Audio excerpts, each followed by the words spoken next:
Olá, tudo bem com você? Meu nome é Regilaine Medina e eu estou muito feliz em poder gravar mais um vídeo falando sobre a Palavra de Deus. Convido você a orar comigo nesse momento. Vamos orar? Paizinho querido, obrigada pelo teu amor, por tua graça e por mais essa oportunidade, ó Pai, que eu tenho de abrir a tua palavra, e eu peço as suas bênçãos sobre essa pessoa que me ouve nesse momento, em nome de Jesus. Amém.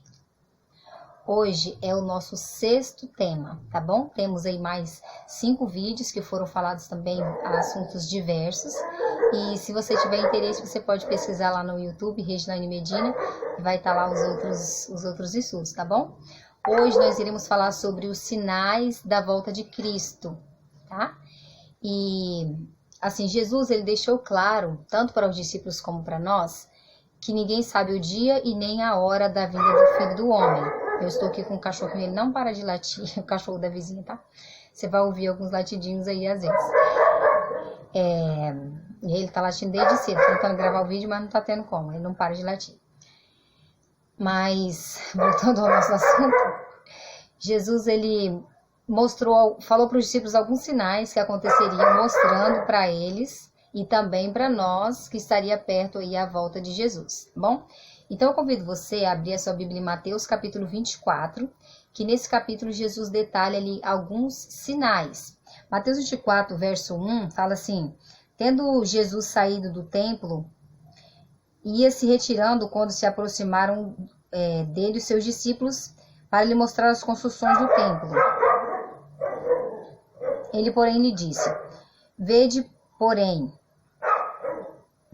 tudo isso? Em verdade vos digo que não ficará pedra sobre pedra que não seja derribada. Verso 3.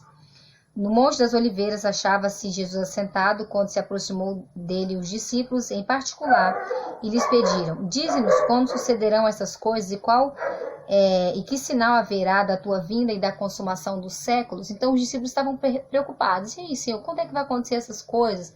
Quando vai ser a consumação do século? Quando é que vai haver ali a destruição do templo de Jerusalém?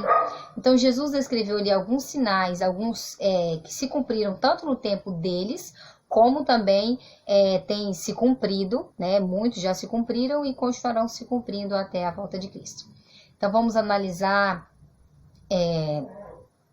4 sinais assim que aconteceriam de forma diferente. Primeiro, quais seriam os sinais no mundo social? Jesus diz assim, olha, porque se levantará nação contra nação, reino contra reino, guerras, rumores de guerras. Então a primeira coisa que Jesus mostrou para os discípulos é que haveria confusão, haveria luta, haveria dificuldade entre as pessoas. E também lá em 2 Timóteo, capítulo 3, de 1 a 4, fala que os homens serão, sabe, porém, que nos últimos dias os homens serão jactanciosos, arrogantes, blasfemadores, desobedientes aos pais, irreverentes, assim, detalha várias coisas de como estaria a sociedade antes da volta de Cristo. E a gente vê que realmente toda aquela descrição parece que ele sentou assim para descrever a nossa sociedade atual, porque realmente é o que tem acontecido. Então a Bíblia diz também que o amor se esfriaria de quase todos. Você pode ver a questão da fome, que também é uma falta de amor, né?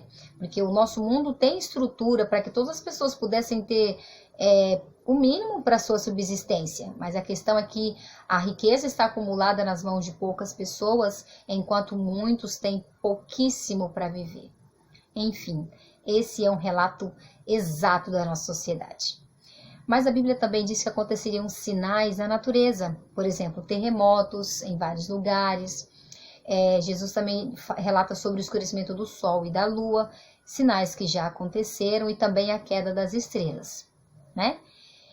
Então, todas essas coisas são sinais da volta de Cristo. Tsunami, maremoto, terremoto, vulcões, todas essas questões naturais. Só abrindo parênteses, isso não quer dizer que Deus está fazendo essas coisas para nos alertar, entendeu? A Bíblia deixa claro que Satanás, ele tem poder sobre a natureza, e essas catástrofes que acontecem, que matam muitas pessoas, você vê a atuação do inimigo para que as pessoas vejam isso e falem assim: foi Deus, é Deus quem está fazendo isso. Não, Deus, nunca foi o plano de Deus que o ser humano morresse, e Deus não anda matando ninguém, mas Satanás, ele tem sobre a terra. A Bíblia diz que ele tem aqui poder até de fazer fogo descer do céu para baixo, assim como curas, milagres, sinais e prodígios e muitas coisas, porque o engano de Satanás é muito grande. A Bíblia também fala sobre os sinais no mundo religioso. Jesus diz assim, olha, e esse é um assunto tão interessante, que Jesus ele fala em 4 versos. Você pode ver lá em Mateus 24, verso 4, verso 5, verso 11 e 24. Jesus está falando, olha, cuide para que vocês não sejam enganados. Olha, vão vir muitos em meu nome dizendo eu sou o Cristo e enganarão a muitos. E aí Jesus fala assim, ó, vede que ninguém vos engane, porque surgirão falsos cristos e falsos profetas operando grandes sinais e prodígios para enganar, se possível, os próprios eleitos. Então, esses falsos profetas, através do poder do inimigo, eles teriam ali autoridade para fazer curas, milagres, sinais e prodígios. Não é pelo poder de Deus, porque se é falso profeta, não é de Deus. Então, a cura também não é de Deus. Não a cura dos falsos profetas. Não estou dizendo que Deus não cure. Deus cura e muito. Deus continua sendo o mesmo Deus de milagre do Novo Testamento, do Antigo Testamento e da nossa vida hoje. Ele faz muitos milagres. Mas Jesus nos advertiu que os falsos profetas também fariam milagres, sinais e prodígios. Prodígios tal que, se possível, enganariam os próprios eleitos. E Jesus diz que vão surgir e têm surgido falsos profetas e também falsos cristos. A Bíblia diz que o próprio Satanás tem poder de se transformar em anjo de luz. E não é de se duvidar, de se admirar que os seus próprios ministros se transformem em ministros de justiça, operadores de milagres e prodígios, mas o final deles, né, nós sabemos aí que será a morte eterna. E o último sinal que a Bíblia fala, tem muitos outros detalhes, que fala que eles são motivados pela avareza, e muitas coisas, farão comércio de vós. Você pode ler aí 2 Pedro capítulo 2, verso de 1 a 3, Mateus 7, 21 a 23, né? Alguns chegaram a Jesus, mas Jesus, no último dia, né? Em teu nome nós fizemos curas, milagres, prodígios. E aí Jesus vai dizer assim, apartai-vos de mim, vós que praticais a iniquidade. A Bíblia diz que iniquidade é transgressão da lei. Então, se a pessoa não obedece à lei de Deus e se diz ser um ministro do Evangelho, fazendo curas, sinais e prodígios, mas não vive em obediência aos mandamentos de Deus, bom, será que não se encaixa nesses aqui de Mateus capítulo 7, 21 a 23? Não compete a nós julgar. Mas o fato é que nós precisamos estar atentos, porque essa seria a estratégia de Satanás para nos enganar. E lá em Mateus 24, 14, Deus fala assim, e será pregado este evangelho do reino a toda a nação, e então virá o fim. O evangelho de Deus será pregado antes que ele volte. Jesus, ele é um Deus maravilhoso e justo. Ele vai dar a você a oportunidade de compreender o necessário para a salvação. Porque Jesus diz, eu sou o caminho, a verdade e a vida. Quando você conhece a Jesus, você conhece a verdade. E quando você pega a Bíblia, que é a verdade, você conhece sobre Jesus e você conhece também qual é a vontade dele para a sua vida. Só que Paulo, ele também nos adverte, aqui em Gálatas, capítulo 1, verso 6, que existe também um outro evangelho que está sendo pregado. Ou seja, desde que Satanás se rebelou contra Deus no céu, nós falamos sobre isso no nosso estudo bíblico número 3, desde que o pecado entrou no mundo, existe aí uma guerra, nós estamos numa batalha. Então existe o evangelho de Cristo que está sendo pregado e que será pregado a toda a nação antes da volta dele, mas por outro lado Satanás, ele é tão invejoso que tudo que Deus faz ele imita. Então Satanás, Deus tem o evangelho que está sendo pregado, mas agora ele também, Satanás traz o evangelho dele que está sendo pregado. Deturpado, ele usa muitas vezes a palavra de Deus, mas ele usa a palavra de Deus misturada com mentira. Por exemplo, se eu der para você um copo de água mineral, 100% natural, e chegar e entregar para você, você vai tomar. Não vai? Com certeza. Principalmente se você estiver com sede no calorão que nós vivemos, né? Mas e se eu ali secretamente pingar um pinguinho de esgoto? Se você souber, você não vai beber, com certeza. Mas muitas pessoas têm bebido, enchido a sua mente, né, simbolicamente, de verdades que tem uma pontinha de mentira. Mas para Deus, 100% salvo é a mesma coisa que 100%...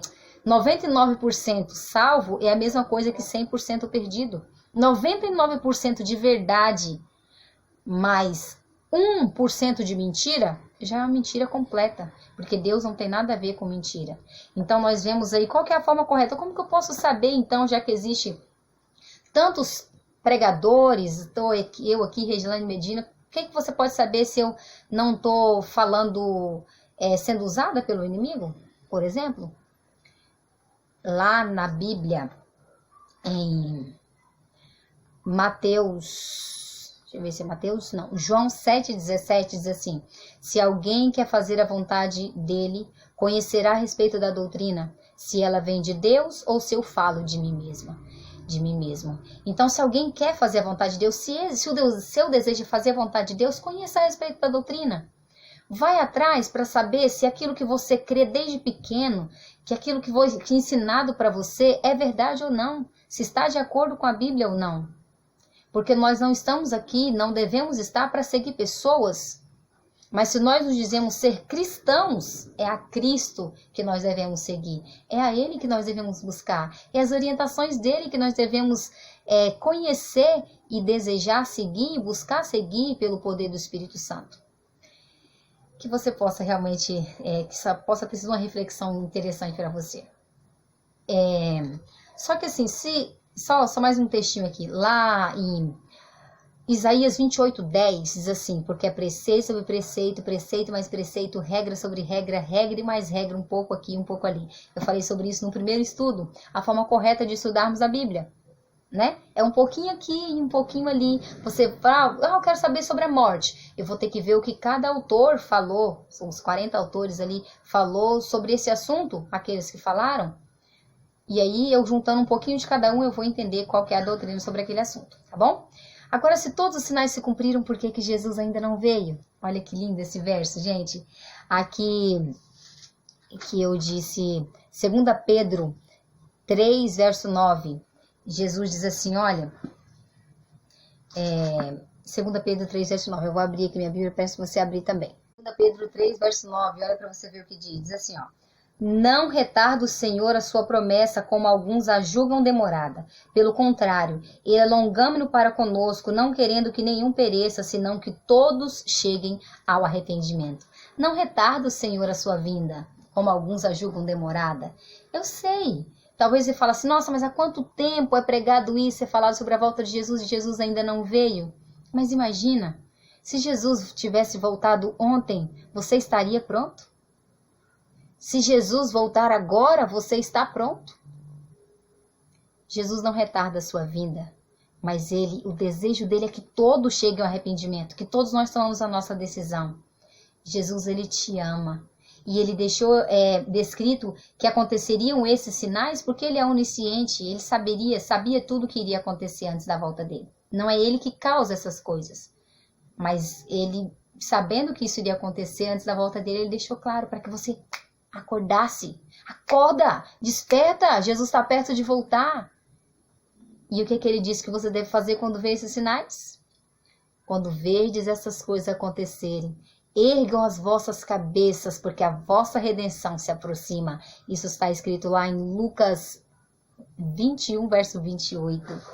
Levante a cabeça, Jesus está perto de voltar. Buscai, pois, em primeiro lugar o reino de Deus e a sua justiça, e todas estas coisas vos serão acrescentadas. Jesus não vai deixar faltar nada para você se você buscá-lo em primeiro lugar. Ele já não deixa nos faltar nada, mesmo que nós sejamos tão miseráveis.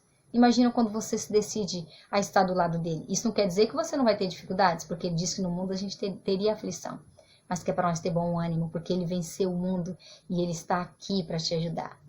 Que Deus possa tomar conta da sua vida, que você possa sentir o abraço de Deus, que você possa sentir a certeza da salvação e do grande amor que Deus tem pela sua vida. Que você se prepare para esse grande dia. E eu já te convido para o próximo estudo, que iremos falar então sobre a volta de Jesus de fato, como será a volta dele. Vamos orar? Obrigada, Paizinho, pelo teu grande amor, dessas suas bênçãos mais uma vez sobre essa pessoa maravilhosa que está me ouvindo, seu filho, a sua filha, que está nesse momento, chegou até o final desse estudo, passou esses minutinhos aqui comigo, que a tua graça o alcance. Em nome de Jesus. Amém.